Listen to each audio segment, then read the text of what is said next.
असम के जोराहट में गिरी ये विमान कोई विमान दुर्घटना नहीं है। ये एक मर्डर है। यह उस सरकार की नाकामी का सबूत है, प्रमाण है, जो सरकार गूँज-गूँज के कहता है कि हम दुनिया में विश्वगुरु हैं। अरे धिक्कार है तुम्हारी इस विश्वगुरु की महानता पे। धिक्कार है तुम पे जो तुम गूँज-गूँज के अपना छाती 56 इंच का बता रहे हो।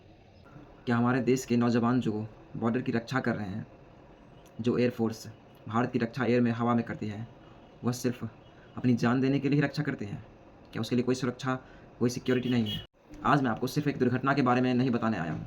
आज मैं आपको 5 उन नामों से, उन वीर नामों से मिलाने आया हूँ, जो अपनी देश की सेवा करते हुए अपनी जान गँवा दी। जी हाँ, जान गँवा दी। सिर्फ़ और सिर्फ़ सिस्टम की नाकामी की वजह से, सिस्टम की नपुंसकता की वजह से जान गँवा दी। दरअसल असम के जोराहाट में वायुसेना का AN-32 प्लेन क्रैश हो जाता है और इसमें हम अपने 5 जवानों को खो देते हैं। Squadron leader Prashant Singh, flight lieutenant Shubham Kumar, sergeant Jitendra Sharma, Agniveer Bayu, Khemaram Kamawat और दानिश आलम। ये सिर्फ 5 नाम नहीं, इनके पीछे किसी माँ की उम्मीद थी, तो किसी पिता का गर्व था, किसी पत्नी का सहारा था, तो किन्हीं बच्चों का भविष्य था।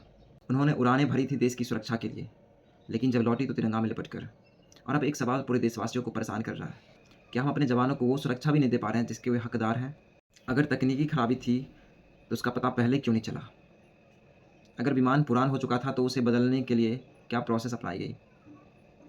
उसका अपग्रेडेशन क्यों नहीं हो पाया? और यह सवाल सिर्फ देशवासियों का नहीं है, यह सवाल उस परिवारों का भी है जिन्होंने अपना सबसे कीमती इंसान को खो दिया। मैं तहे दिल से पाँचों जवानों को भावपूर्ण श्रद्धांजलि अदा करता हूँ और पूरा देश आपको नमन करता है। जय हिंद।